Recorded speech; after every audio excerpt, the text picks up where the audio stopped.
Hey y'all, podcasting director Chris Mosier here with another guest pod from Joe Jaworski, former Galveston mayor, lately heavily circulating Texas Democratic player. I've been running into Joe a lot lately on the steps of the Texas State Capitol during the recent No Kings rally a couple weeks ago. That same weekend, saw Joe at the 134 PAC Rural Democrats gathering in Bastrop, and as we've done before, we're running an episode here of the radio show that Joe hosts for the legendary KPFT radio in Houston.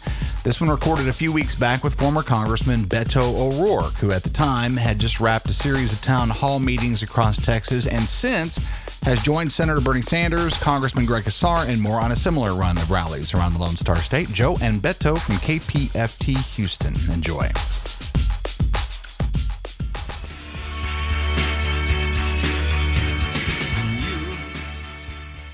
Good morning, this is KPFT 90.1 FM Houston, and you're listening to a live radio broadcast of the Midterms. I'm your host, Joe Jaworski. School vouchers are legal, THC is illegal, and after their relaxing summer break concludes in early August, 5.5 million Texas public school students will be welcomed back to the classroom by conspicuously located framed posters of the Ten Commandments, which they may carefully behold in between active shooting drills. One party has run Texas for 3 decades, and friends, the reviews aren't good. Defunding public education, making veterans return to pills and alcohol to manage symptoms, and basing laws on a conservative reading of the Bible is what you get with one party in power for 30 years. I'm reminded of the Wolf Brand chili ad. The Texas GOP has run this state for 30 years? Well, that's too long. I titled this weekly live FM radio broadcast The Midterms, so listeners are reminded every Tuesday to organize their efforts toward that great 2026 electoral opportunity to balance and improve Texas state and federal government. Think of this show as a radio version of a yellow Post-it note on your fridge door, reminding you of an upcoming important date. The Texas primary is March 3rd next year, exactly 9 months away. The 2026 midterm general election is 8 months after the primaries. That's right, the midterm election will be decided in less than a year and a half. Start getting ready now. Our esteemed guest today, an inspiration to us all, is former Congressman and respected Texas Democrat Beto O'Rourke. Beto served multiple terms as council member and mayor pro tem on the El Paso City Council. He elevated to United States Congress after defeating 8-term incumbent Sylvestre Reyes in the 2012 Democratic primary, and after 3 productive terms in Congress, Beto ran a spirited, transformative 2018 campaign for U.S. Senate, where his performance in the top 30 populated counties in this state created a blue wave, ushering Democrats into judicial and legislative offices all over Texas. His presidential and gubernatorial campaigns further burnished his reputation as a powerful truth-teller and national political leader. Beto is the founder of Powered by People, a nationwide effort he launched in 2019, which organizes thousands of volunteers across the country to register, stay in touch with, and help turn out the voters who will decide the most consequential elections of our lifetime. Beto is a graduate of Columbia University. He is a 2-time published author, a gifted speaker, and a husband and a father and native son of El Paso, Texas. Beto O'Rourke, welcome to the Midterms. Joe, it's good to be with you. Thanks for having me on. Oh, you got it. Well, Beto, let's start with this. You're in El Paso today, earning a much well-earned rest, but Garland, Wichita Falls, Denton, Amarillo, Humble, Houston, Fort Bend County, your town halls over the past several months are turning out concerned Texans by the tens and tens of thousands. What are you hearing from them? People are concerned, they're scared, but they're engaged. They see what's happening to this country and what's about to happen to this country.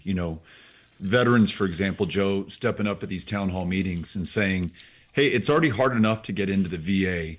When Trump cuts 83,000 positions within the VA, most of them held by veterans, by the way, how is that going to make it any easier for me to be able to see a provider or get my service-connected disability claim resolved? People are concerned about being able to see a doctor. This is the toughest state in the nation in which to see a doctor, a state that already refused to expand Medicaid when the federal government was willing to spend 90 cents on the dollar in order to get it. And now we're going to cut Medicaid even further, to the bone and through the bone in the state of Texas. At that Humboldt town hall, Joe, that you just talked about, this was last Thursday, someone came up to me with a picture of a young Texas man. And he said, back in the day, Texas required you to enroll in Medicaid twice a year, if you can believe it. Twice a year, you had to go through the paperwork and the rigmarole and prove that you were eligible, and then you could continue to see that doctor or provider. Well, the picture of this young man was a story about someone who had cancer around his kidneys, who is receiving radiation therapy in the greater Houston area, home of the greatest medical complex anywhere in the United States, one of the best on the planet. And because his mom had to re-enroll him in Medicaid, and because the state lost the paperwork and she had to fight the state of Texas for 4 months, this kid went without radiation therapy for 4 months. Well, they fix the paperwork, they get him back on, and it's too late. And this kid dies of cancer. Because of his story, Texas, as hard-hearted and cruel as it can be, dominated by Republicans, they removed the twice-a-year Medicaid enrollment requirement. Well, Joe, this big, beautiful bill, so termed by Trump and congressional Republicans, includes a national mandate to enroll in Medicaid twice a year. So what this poor kid and his mom went through and the death that resulted, we're about to see that visited on people across the country. So only by going to that town hall and meeting this person who told me this story was I able to understand better the impact that these Republicans in power right now are having on the people that we care about across the country. So it really runs the gamut from people talking about earning $7.25 an hour and needing to earn a living wage, to teachers who are concerned about this voucher scam that's going to drain the limited resources in their schools even further, to literally the life and death issues that I'm talking about. But last thing on this, Joe, despite the darkness of these days, what's encouraging to me and what makes me hopeful is that people are showing up. They could just as easily stay at home and say, the hell with it. I guess this is over. It's never going to get better. But they're not doing that. They recognize that in a government of, by, and for the people, they are the government, and they got to show up and they got to take action. And to the excellent point you made in your introduction, they can't wait to take action in 2026 or 2028. They've got to take action today in 2025. So I am encouraged by what Texans are doing right now. And that's why I stay on the road to make sure that we can bring as many people together so that we can overcome these challenges and deliver for one another, hopefully through these midterms and the national election in 28. Beto, a wise man, once told me, go everywhere, talk to everyone. You remember that? That wise man was you. Now, you just gave us some examples, and would you generalize it? Talk to our listeners, many of whom might be considering candidacies of their own or who might be thinking about supporting other candidates. Talk to our listeners about the importance of being out there with the people and talking with the people. Yeah, I don't think we're going to overcome the challenges that you and I have begun to describe in our conversation with one or two superstar candidates, which has really been kind of the failing MO of the Democratic Party. And I've been part of that. Wendy Davis in 2014, Beto O'Rourke in 2018, Colin Allred in 2024. We kind of pin all our hopes on these candidates who garner a lot of attention, who are able to draw a lot of donations down. But if they're not complemented by other statewide candidates who are able to raise money and campaign effectively, And Joe, even more importantly, to the point of your question, if you don't have strong Democrats running for justice of the peace, county commissioner, state house rep, state senate, U.S. Congress, then we're not going to get it done. And I'll give you an example. In 2024, when Colin was out there doing his best to try to defeat Ted Cruz, Ronnie Jackson, who's just a terrible member of Congress, he was the White House physician under Trump and has become one of the most radical far-right extremists in the House of Representatives right now. His district includes Wichita Falls, Denton, Texas, Amarillo. These are three places I just held town halls. And in 2024, there was no Democrat on the ballot running against him. So no one there to make the case for your local public school. No one there to make the case to expand Medicaid so you could see a doctor so that you're just healthy and well enough to go to work or raise your family or finish your education. No one making the case that if Democrats are in power, we can control the border by making sure that there is a safe and legal and orderly way for people to come to this country who should be in this country. And if people shouldn't be in this country, then we're going to do everything within our power to keep them from entering in the first place. But we're not going to do it through the cruelty, the inhumanity, and the incompetence that we're seeing from the Trump administration. But we never got to make the case because there was no Democrat on the ballot. So leading up to 2026, Joe, I think your listeners need to think about what they can do if there is a position on the ballot that they can run for. And there's no place too small to not produce votes necessary for that candidate potentially to win her race, but also for that candidate to garner more votes than we would otherwise see and send them up the ballot to higher positions, including for U.S. Senate against Ken Paxton or John Cornyn, whoever the nominee is on the Republican side, against Greg Abbott for governor, Dan Patrick for lieutenant governor, and for this really exciting open race for attorney general, critically important for Texas. So you really need a united front, the broadest possible coalition, and you need to be fielding candidates at every single place on the ballot. If Democrats do that, I think Democrats are going to produce a tremendous change in Texas. And Texas, given its electoral importance nationally, a tremendous change for America. Progress Texas podcasting director Chris Mosier here. Independent, public, fact-based media is under direct attack by the Trump administration and congressional Republicans. Why? Because we dare to speak truth to power. We don't fire our staff members for expressing their own views. We don't shy away from what's really happening out of fear. As we all know, information is power, and once the truth is silenced, we're all powerless. Progress Texas relies on funding from our listeners and viewers to keep shining a light on the truth in Texas. If you've come to rely on Progress Texas, please support us. We don't do subscriptions or paywalls because the media we produce is important for everyone to be able to see and hear, but it can't continue without you. Please become a regular, sustaining monthly supporter of Progress Texas right now at progresstexas.org/donate. Texas has 31 million residents now, Beto, and just last November in 2024, the voting age population was 23 million. So, there were 8 million who were less than 18 years old, but 23 million voting age eligible adults. That November, 18.6 million were registered, and you should take a bow based on your efforts. And of those 11.4 million, or 61%, in this presidential race in 24 voted. But over 7 million registered did not vote. 2 years earlier, in the last midterm, when you ran for governor, more registered Texans did not vote than did. 8.1 million voted, but 9.6 million didn't. This keeps me up at night. But the 2026 midterm clearly presents an opportunity for Democrats to connect with voters on all these points that you've just made and you're making in your town halls. Beto, what are your thoughts on turnout in the 2026 midterms? And please feel free to discuss Ken Paxton and any of the other aspects of this very unique campaign.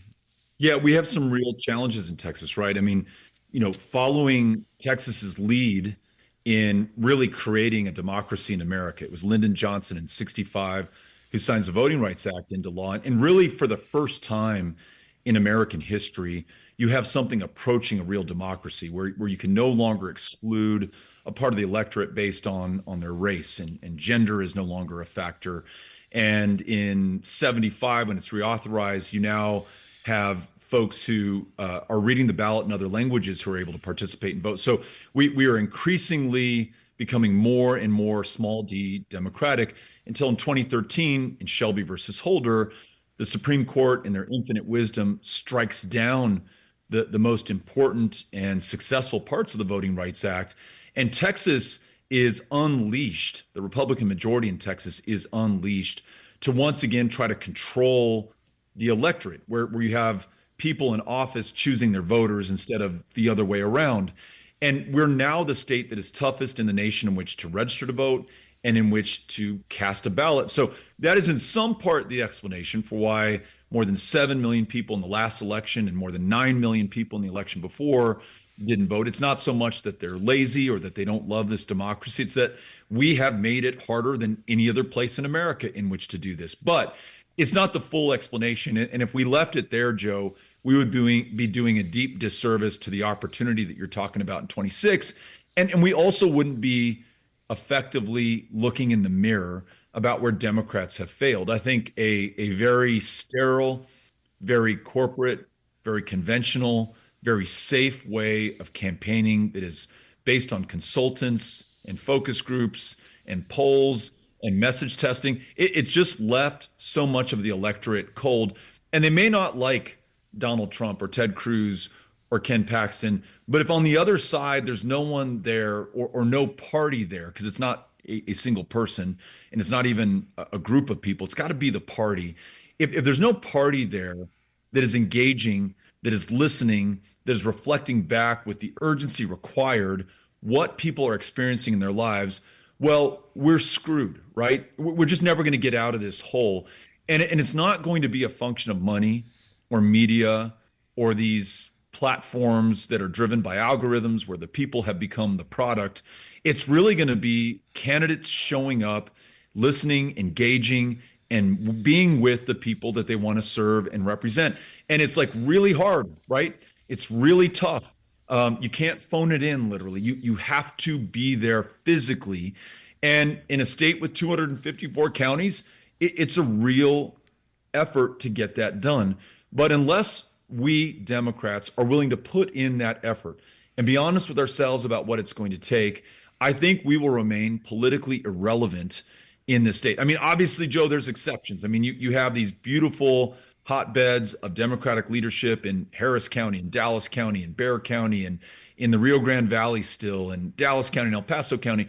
But if we want to be honest about where we are as a party that has not won a statewide election in more than 3 decades, and a party which arguably has the future and the fate of this country on its shoulders, because after the 2030 census and redistricting and the electoral college votes that will move to Texas, if we can't win Texas going forward for the White House, then a Democrat will not be president in the foreseeable future. So we have our work cut out for us. But Joe, that's what I think it's going to take. You got to show up, you got to be with and work alongside the people that you want to serve. If we don't do that, we're not going to win. Right. I tell you, talk to me about this, putting some numbers together and some hope. I noticed in the last several elections, primary turnout is poor, and the Republicans always seem to vote a factor of 2 in the Republican primary than the Democrats do. For example, in 22, 1.95 million voted in the Republican primary in March 2022, whereas only 1.1 million voted in the Democratic primary. So call that 3 million. But here's the good news.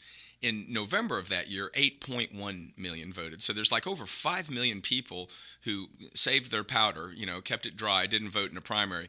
And it seems to me, given the 30-year rule of the Texas GOP, the midterms of Trump's authoritarian second term, and the fact that most voters don't vote in a primary if they're motivated to vote at all, it seems like there are opportunities. And that's what I see in your town halls.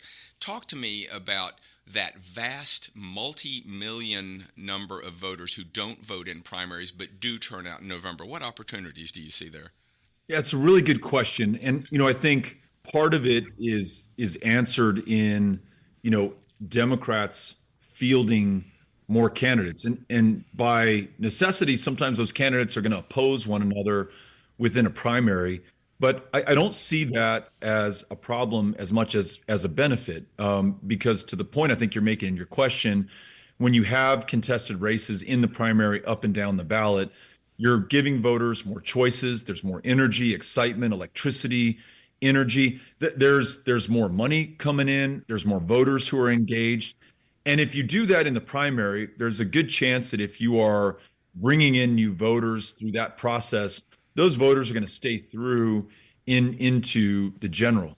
You see a much fiercer competition very often on the Republican side because they, I think rightfully, with the benefit of hindsight, they've been playing for all the marbles. The Republican primary is dispositive. Whoever wins that will be, historically, the governor, the senator, the attorney general, the member of Congress, et cetera. So that's where the action is. That's where the energy flows. That's where the money is spent. I think there's something happening to the point you made about 2026 being a year where the wind's really going to be at Democrats' backs. Will it be sufficient? We'll see.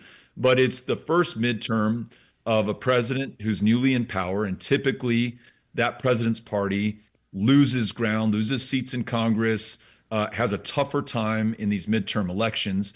If that's the case in 2026, as it was in 2018 during Trump's first term, there's this golden opportunity for Democrats. And so my theory, as dumb as it is you just get everybody out there, anyone with any shred of talent or ambition, any ability to raise money or connect with voters, they should be out there. They should find some place on the ballot where they want to contest. And if we're doing our job, invariably, there are going to be contested primaries. And again, I think that's a good thing. And after the primaries are decided in March of 2026, then incumbent upon everyone, winner and loser alike, to all get behind the nominees and to just barnstorm the hell out of this state. It's got to be all 254 counties. It's got to be every single position on the ballot. And it's got to be all of us, no matter how moderate or conservative or liberal or progressive you might be. I think those differences are distinctions that don't matter right now. The real thing that matters, and you said this earlier, is that we're up against an authoritarian regime who will take this country into tyranny. And it is this generation in this midterm that has the opportunity to save America. And if we are found wanting, if we do not come through as a country right now, not so much about Democrats anymore, right, or Republicans, but if we don't come through as Americans, then what Lincoln called the last best hope of Earth, it really may be gone. And once it's gone, it is not coming back. And so that might sound hyperbolic or dramatic or hysterical to some. And I get it, because every politician in front of every election says this is the most important one. But, with your own lying eyes, you can see exactly what this current president is doing: the incitement to political violence, the undermining of the Constitution and the rule of law, the corruption in plain sight for all to see, which is so chilling because the implication is they think they are in power indefinitely and will never have to face accountability or justice. I mean, if you think about it, if you look at this, if you're honest with yourself, this country's moving in only one direction, and it is incredibly, incredibly dark. So to quote one of my favorite Republicans, Teddy Roosevelt, each of us must ask ourselves what we're willing to do with what we have, where we are right now. And for me, it's doing these town halls. It's working with Powered by People to register and turn out people to vote. It's considering running for office if that's the right thing to do. It's backing other folks who are running for office and really losing, if you can, any ego involved in this thing and just trying to do what's best for the country. I think that's what's being asked of us at this moment of truth. Beto, with the 3 minutes we have left, I want to bring it back home. Where it all belongs, here in Texas. The 89th Texas legislature ended yesterday. Vouchers, 10 commandments, book bans. Dan Patrick has enjoyed slam dunk after slam dunk, and yet last week he went on a tirade about hemp products, speaking to all of us as if we were teenagers who just got busted by dad after a brutal day in the office, finding a joint in our sock drawer. I mean, that was the tone of government. Truly, this is the tone of Texas government today. The exact opposite of the thoughtful listening tour you have underway. I'm not going to be so awkward as to ask you if you're running. You'll let us know if you make that decision, when you make that decision. But if you were running, what are your thoughts on the tone of Texas's elected leaders, and are they losing the voters? Bring it home.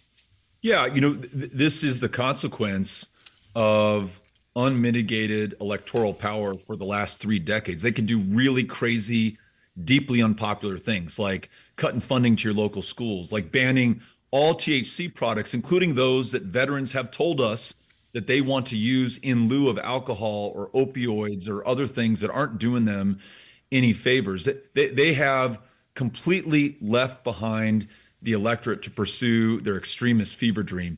That's the big opening, Joe, for anyone who's considering running right now. But the opening is insufficient to win the thing if you don't make the most of it. And that involves going out there, listening to and reflecting back what you're hearing from people, and then showing that you're going to fight. The question right now isn't, are you moderate or conservative? It is, are you going to surrender or are you going to fight? And Texans want fighters. And so for those who are considering running, we expect you to fight for each and every single one of us. Ladies and gentlemen, mark that. Are you going to surrender or are you going to fight? Beto, 30 seconds. Give us some hope. What are your thoughts? I tell you what, the hour is late. It is growing incredibly dark, but the people of Texas are standing up to be counted. I see this everywhere, from El Paso to Amarillo to Denton to the Rio Grande Valley to Nacogdoches in East Texas, everywhere. So let us not lose hope. Let us continue to have faith in ourselves and one another. And most importantly, let us keep up the fight. Ladies and gentlemen, Beto O'Rourke. Beto, thank you so much for being our guest this morning. Thank you, Joe. Well, that's all for today's broadcast. And I'll be back next Tuesday on June 10th with my guest, former Houston City Council member and CD18 candidate Amanda Edwards, to discuss Democratic Party politics in Texas. I'm Joe Jaworski, and you've been listening to The Midterms on KPFT 90.1 FM Houston. Onward.